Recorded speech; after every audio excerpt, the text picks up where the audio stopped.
Taoiseach, over the last number of years, budgets have reduced income tax and universal social charge modestly, about 300 million a year.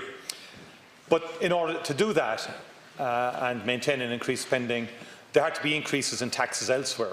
So last year, for example, the commercial stamp duty went from 2% to 6%. That yielded about 400 million, which paid for the tax reductions on that occasion. In this year's budget, income tax and USC reductions of about 300 million, 350 in a full year, were paid for by a significant increase in VAT on food and accommodation and on hotels, raising about 560 million on the hotel and food sector in a full year. And so, Taoiseach, last weekend you promised to raise the income threshold at which people paid a higher rate from 35,000 to 50,000 over the next 5 years. That's about 3 billion over 5 years. That's anything from 500 million to 600 million a year. That's double the tax packages of the last 2 to 3 years. So clearly then, other taxes, just like this year and last year, will have to increase. Now, we know that carbon tax was on the agenda this year, but the government decided not to increase carbon tax. The SRI, in their study now, have said that there will have to be dramatic increases in carbon tax to make up for our failure in terms of our climate change agenda. And they're saying that households over the next 5 years, at the moment households are paying about €200 on carbon tax, but that could go to 3,000 a year per household by 2024. So that's over the next 5 to 6 years as income tax is being reduced. And all of the scenarios in the SRI are stringent ones. And that's at the bottom end of the scale. There can be higher potential carbon tax increases. You yourself, Taoiseach, on the 5th of August, said that if we're going to meet our targets, that's our climate change targets, which we're clearly not going to meet in 2020, you said we're going to have to grasp the nettle in pricing carbon and increasing the carbon tax in the next couple of years. And you said next year's budget, which is the one we've just passed, must include an increased carbon tax. Now, it didn't for some reason, if Ireland is to meet its obligations to tackling climate change. And you're working on a set of proposals. And Minister Paschal O'Donoghue has also said carbon tax will have to be increased. Now, Taoiseach, my basic question is, can you give us a trajectory on how much carbon tax will rise each year over the next 5 years? Can you give me the same precision on annual carbon tax increases over the next 5 years as you've given us in relation to income tax reductions over the next 5 years? Thanks very much, Deputy. I'm a very strong supporter of reducing taxes on income and taxes on work. I know some people believe that when you reduce income tax or reduce USC, you're somehow giving people money. I don't see it that way. I believe you're allowing people to hold on to more of the money which they earned in the first place. And we know at the moment when we need to continue to attract jobs and investment in from overseas, when so many people are getting increments and pay rises and are now able to work extra hours, that we want to incentivise people. And that means reducing the amount of income tax that they pay. And over the last couple of years, since we've managed to get the economy working for people again, we've been able to reduce income taxes, taken hundreds of thousands of people out of the USC net entirely when we were in government with Labour. So now 1/3 of people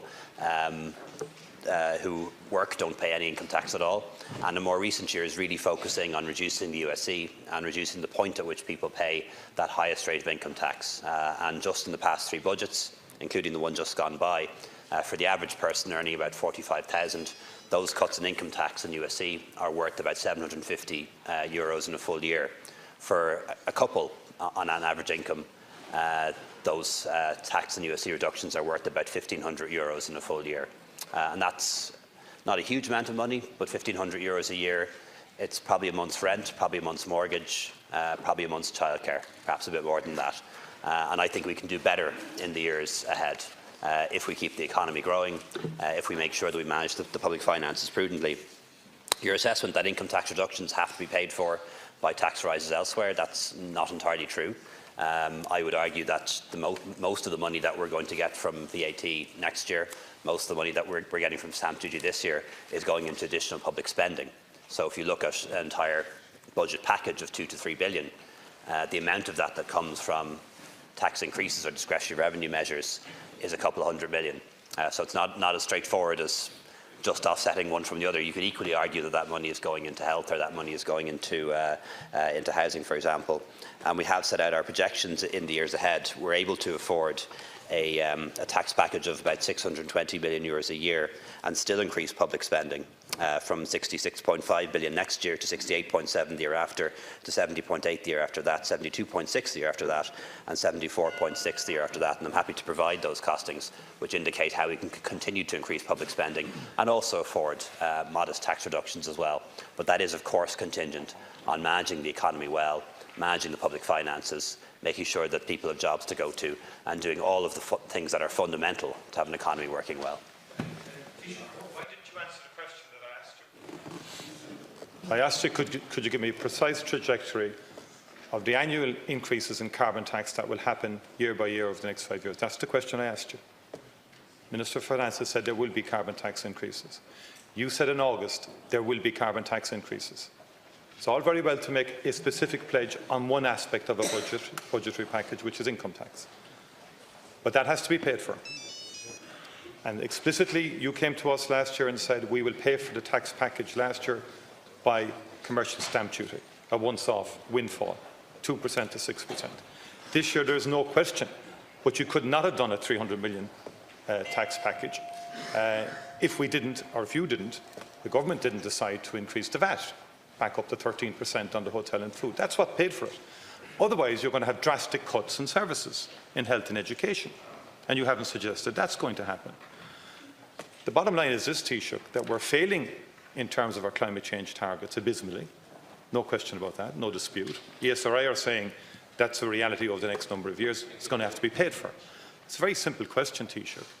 You have said carbon tax is going to increase, and it should be increased, is what you've said on the record. Can you give me a precise trajectory as to how much it's going to increase? Or is the ESRI completely off the mark? All right, thank you, Deputy. In terms of 3,000 per household by 2024? I think it's a very fair question. And you will not be able to reduce income tax by 600 million a year without increasing taxes elsewhere. That's an honest position I'm putting to you. And I think you need to be honest with people and say that is what will have to happen in the coming year. And I think you owe to us to give us the same precision as you gave us on income tax reductions. Well, you're actually wrong on that point, Deputy. We could have done what Sinn Féin and the left wanted to do. We could have borrowed more. We decided, instead of borrowing, that we should balance the books.